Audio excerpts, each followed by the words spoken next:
Hi. I have to introduce myself. I'm Maya.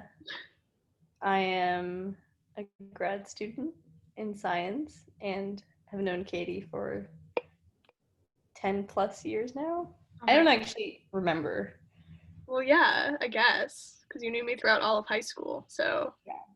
wow, And a I was decade, a decade of 13 my when I knowledge. started high school and I'm almost 25. So yeah, 10 plus years.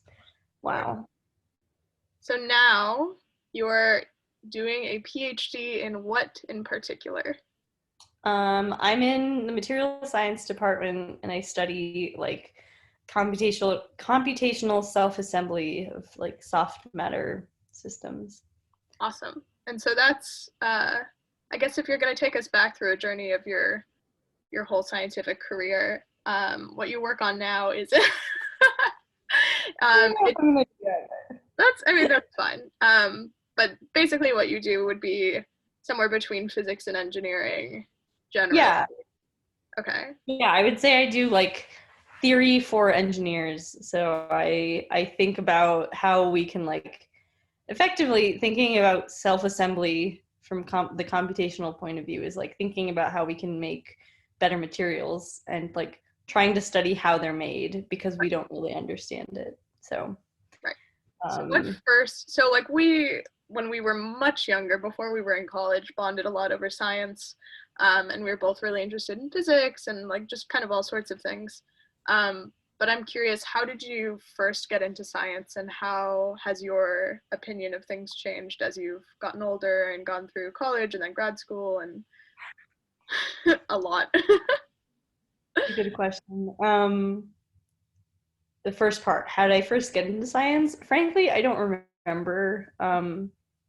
I think I just was, as a kid, always gravitated towards like puzzles and like logic, and I really liked like reading about like stars and planets, and so I think I just always was like really curious about the world, and so science and kind of gave like was this outlet or this way of like effectively of like exploring, helping you explore the world and like better understand like why we're here, how we got here, and like back then I don't even think I like even had like the engineering mindset of like how can we make the world a better place. I think I was just really just super curious about learning about how things worked, and why things were the way they were. I think as I got older, right, like taking classes, I think like really the piece that I always gravitated towards was just how like logic based science is and like math, and I think I just really like that kind of thinking. And frankly now, and I think like after having done an undergrad, and now I do sort of research full time. Um, I don't know. I think certainly a lot has changed because I think I get like slightly more and more jaded the older I get. Um, Because I, I dipped forever ago. I dipped like 6 years ago, and I'm still like, I mean, just every time we catch up, every time I see you, we talk about the work you do, and I ask you, like, what are you working on? You're like, I don't even know how to begin answering that question. Um, well, which I sometimes mean, I don't even know what I'm working on, so like I don't know where I'm going. I mean, it's a lot of like doing research is a lot of like you're asking questions you're not even maybe sure there are answers to, and then like on top of that you're dealing with like the stress of like you're trying to build a career for right. yourself, like you're trying to do good work, but so much of that it comes with like luck. Also academia is like a really kind of messed up place where so much of it depends on who you know and who you like, how Right. famous the person you work for is, like, you know, means that they have more influence and that helps your career, right? Like it's just this weird like it, it's like very competitive, Yeah. um in a way that doesn't feel good because it's so much of like your success can be based on like literally luck, like you came into a lab at the right time, or you just like you like stumbled upon something that was really cool. And I think kind of part of the interesting thing is the general public's perception of science especially physics, is that it's rather objective and you don't think a ton about what it is like to be a human who is like in academia, in grad school, doing these things, because you know the day-to-day existence is also like a very emotional process. Like you become very attached to the stressors of your job, of like sitting in a lab and coding for a million hours, or whether, you know, just like your relationship with the people you're working with or the people you're working for. And it's just like any other job, you know, you're engaged in these kind of like strange like political like dramas, except the work that you're doing is this very, you know, logical, theoretically objective thing. Like the content of your work Right. is special. But you can't predict where it's gonna go, Right. right? So like, and that's why it's called research. So I will say like, and I think I think what makes me the most jaded is feeling sometimes like maybe I'll do a whole PhD, maybe I'll even have an entire career in science and like never really make any like contributions that will ever help anyone. Like, you know, a lot of us joke like no one's ever going to read our PhD thesis.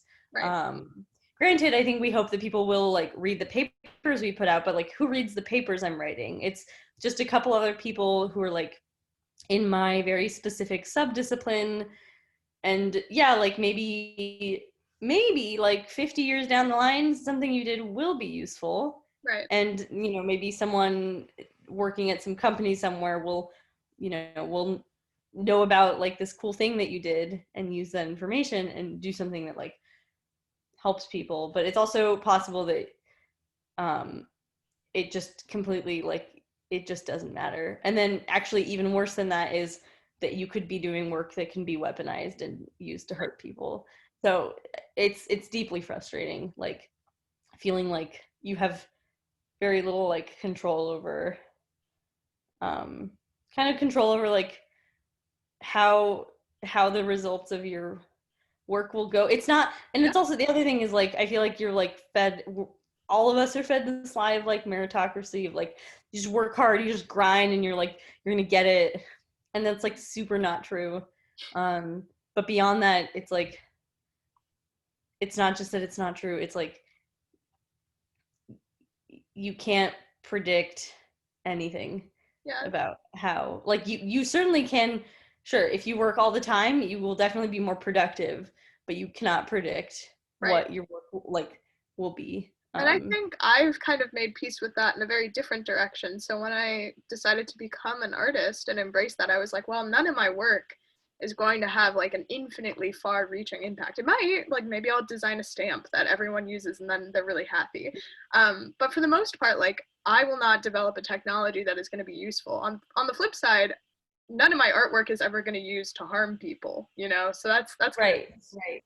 But I think Also, just does art need to be useful, I guess? Like, it or do doesn't. you, I mean, or rather, I guess what I'm trying to say is like art is useful in its own way, right? Like when Right. you say like it can't be useful, like does it need to be like useful in like a way like a hammer is useful? Like, or does it just need to be useful in like the way that like I don't know, it makes people happy?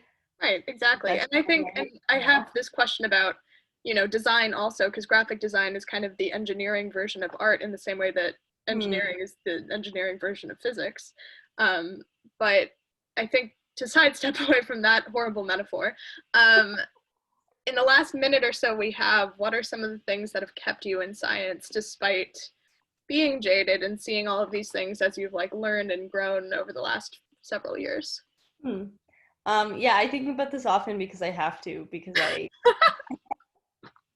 um I think what keeps me here is that one, I feel like it's important that there are like more people like me who are present here. Um, like I don't know, being an Armenian woman is like is pretty rare in science, and so I'd like to help usher in more people like me, make it a friendlier place, and that just like can't happen if people like me leave. The other bit, and I think this is much a much bigger component, like really like why I'm still here, um, or why I still like it. I mean, like at the end of the day, I do really like my research. I do really like thinking about questions that I don't know the answer to. Cool. And in a way, it's kind of the same reason why I liked it when I was a kid. It's just now there's a lot more writing on it. Well, But I think that kind of wraps everything up very eloquently. So thank you for being here and talking to me about this. It's always a pleasure to see you and learn from you.